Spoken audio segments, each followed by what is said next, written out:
What's going on, y'all? Machiavelli Mills TV. So look, y'all, growing up in Chicago, Illinois, I was always elated at the fact that we had two baseball clubs representing our city.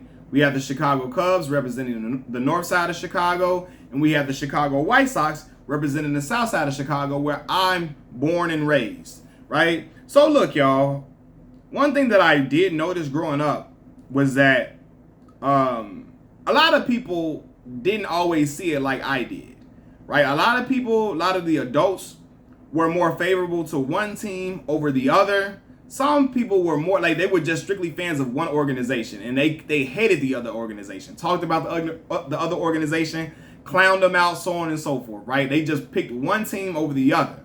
But some of the other kids, though, they were like me. Like I was just feeling prideful of Chicago. Like, man, our city is that popping that we gotta have two teams in the city to represent our city. It's just that big, it's just that popping. We gotta have two clubs. We get two teams to represent us. That way, if one team is doing bad, we can always hopefully count on the other team to be doing well, right? But one thing that I noticed is that the Chicago Cubs organization seemed to be more beloved nationally and even locally. Right? And I always wondered, I scratched my head at that. Like, why is that? Why are the Cubs more beloved nationwide and even locally than the White Sox? Don't get me wrong, a lot of people in Chicago love the White Sox. You got diehard White Sox fans here for sure. But for whatever reason, the fanfare between both clubs, they didn't seem comparable. They didn't seem comparable, right? You couldn't like, it was like, nah, man, the Cubs just seem to have a bigger diehard fan base. And I always felt like there were several reasons for that. But one reason I feel like the Chicago Cubs are more loved nationally and locally is the location of the Cubs ballpark. Wrigley Field is located in Wrigleyville. It is a tourist attraction type area.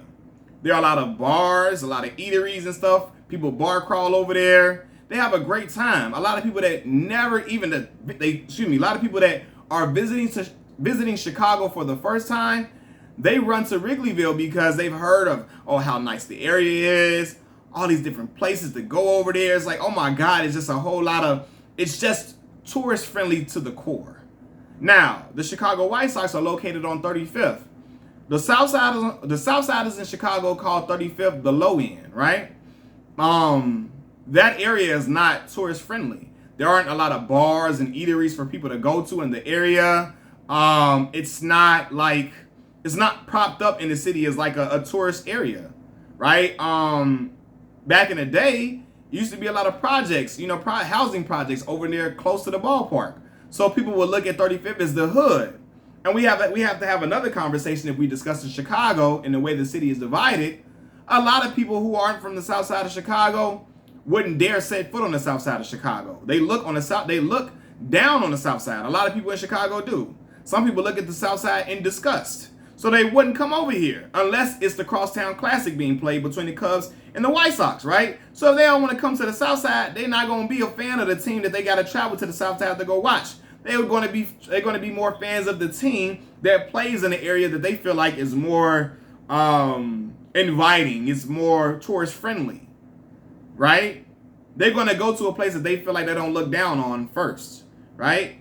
But main part of that is it's more tourist friendly. I think even now at Wrigleyville, they got I think they got hotels over there. You can watch the game. You can buy tickets to watch the games from the rooftops of other organizations, other companies that are located around the ballpark at Wrigleyville. You can't do that at the White Sox Arena. Right? You can't watch from another rooftop or something like that. You can't do that. You can't buy tickets to do that. There aren't bars and all of that all around the area. So then I thought about this. Let me go to Facebook and let me see what other people are thinking. Right? What other people are. And hold on, let me say this point too. I know that the Cubs fanfare is much bigger than the White Sox because the Cubs always be like, Wrigleyville be packed all the time. The Cubs could be horrible. They could be horrendous. They could be trash. And they always going to have fans there all the time. Right now, the Cubs aren't doing that well right now. But they still have like the 6th highest attendance in Major League Baseball. And that's because they have more diehard fans than the White Sox. Now we're going to get into the reason why that is. So I went on Facebook and I posed the question. Why are the Cubs shown more love nationally and locally than the White Sox. And my friend told me, shout out to Catherine, she said, well, back in the day, the Cubs was one of the few nationally syndicated teams you could watch, meaning you could watch the Cubs anywhere throughout the United States of America, almost anywhere, right? So if you got WGN, you can watch the Cubs play, even if you never set foot on Chicago soil in your life, which is why you had a lot of fans of the Cubs who weren't from Chicago, who never been to Chicago. They just loved the team because that was a team that they could watch all the time because they had WGN, right? So when I went down south for school in Mississippi Valley State University, and I went to Arkansas State University for grad school, I noticed that WGN was in those areas, right? So they could watch. And they always told me back in the day, we used to watch Michael Jordan play. The older people said we used to watch Michael Jordan play because we had WGN here, right? Some of my people from Louisiana was like, we had WGN in Louisiana, so we could watch the Bulls play. We could watch the Cubs play because they had those channels to watch them, and they were syndicated nationally, which makes sense. Damn, that's why the Bulls were so popular outside of the fact that they had the greatest player in the game to play for the Chicago Bulls as well. But they were also syndicated nationally on WGN. So that made sense. Another one of my friends told me basically that the Cubs were founded in Chicago first in 1870. They are the older team in the city.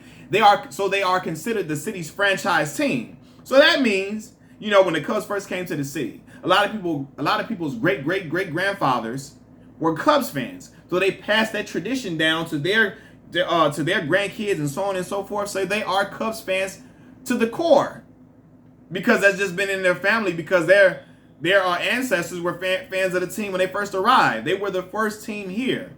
So they are considered the city's, I guess, favorite team. The Cubs, the White Sox were started as like they were founded as like a minor league organization, I believe. And somebody else gave me this information in like 1894. And then they moved to I think Minnesota somewhere. Then they moved to Chicago after the fact. So they came to Chicago later than the Cubs did. So it would make sense why a lot of people are more favoring to the Cubs organization. It makes perfect sense because the Cubs have been here longer. Then I think about the fact that my homie told me, yeah, of course, the Cubs have a historic scoreboard and all this type of stuff. It's just, I don't know. I think the fanfare is more prevalent because of national syndication, the area, and the fact that, hey, a lot of people, they were the first team here. Then I think about, because I always thought about, it always puzzled me why the White Sox weren't shown that much love.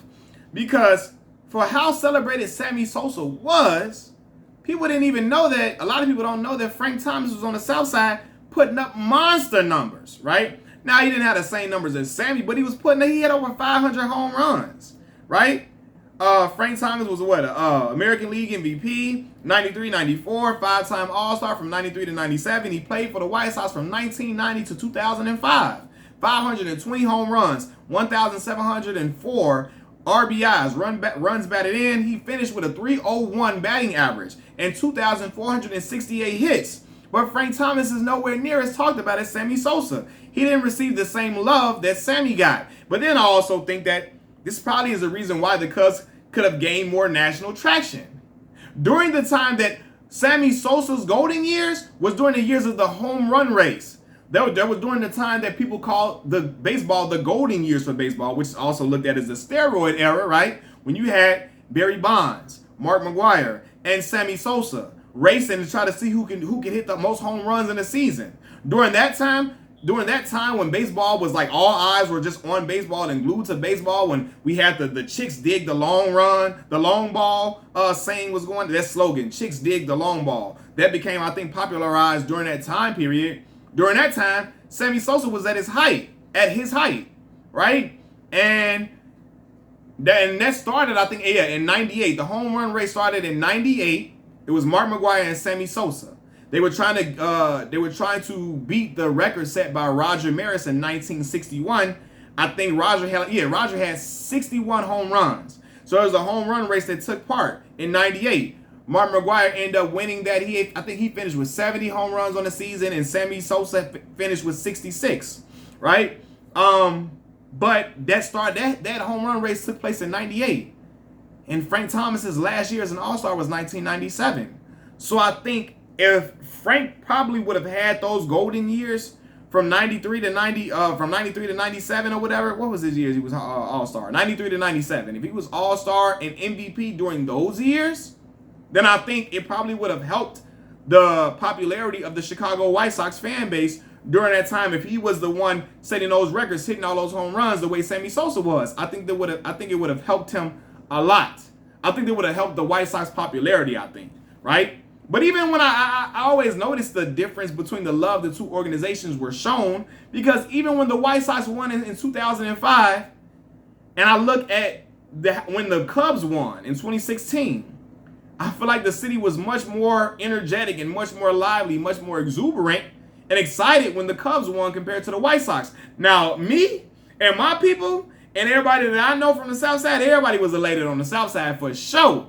But I feel like Chicago was like, as a whole, was in unison. I feel like when the Cubs won, it was just like, oh my God. And I know because it had been over 100 years and people were waiting and waiting and waiting for the Cubs to finally win. And people, great-grandmothers and great-great-grandmothers were still living and were rooting, waiting for the day that the Cubs won. So I know that made it more impactful. But hell, when the White Sox won, they hadn't won. When they won in 05, the last time they had won, I think, was like, let me look this up.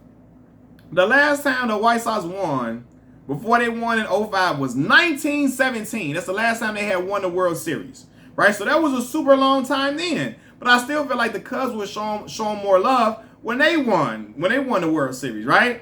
And I'm like, wow, man, that is really, really something, man. But yeah, man, I was like, man, I think if Frank Thomas would have had some of his best years during the time the home run race was happening, during the time where the steroid or the baseball golden years occurred, where Barry Bonds and them was going crazy. If Frank was having some of his best years in MVP type seasons, then I think it possibly could have helped the White Sox popularity, because the Big Frank was holding it down on the South Side. But it's a lot of people in Chicago that aren't aware of what Frank Thomas was really doing, because the Cubs were more of a popular organization then, and everybody was looking at Sammy. All eyes were on Sammy at that time, and I think that is what the Cubs' popularity was already high, but it helped to take the popularity to another level when you got Sammy Sosa, before he was looking like the Pink Panther out here, before he was looking lighter than Michael Jackson out here, before he was looking like a damn bottle of Pepto-Bismol.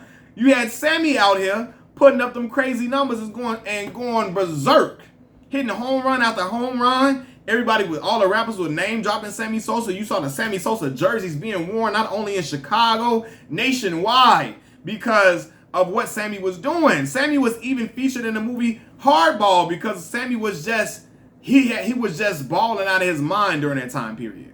And I think if that was Frank Thomas, I think it would have helped the White Sox popularity, man. But y'all let me know. Why do you agree with my opinions? Or do you think otherwise? Why are the Chicago Cubs showing more love nationally and locally than the Chicago White Sox baseball organization, y'all? Y'all let me know what y'all think in the comment section below. Like the video, subscribe to the channel. Machiavelli Mills TV, I'm out. Peace.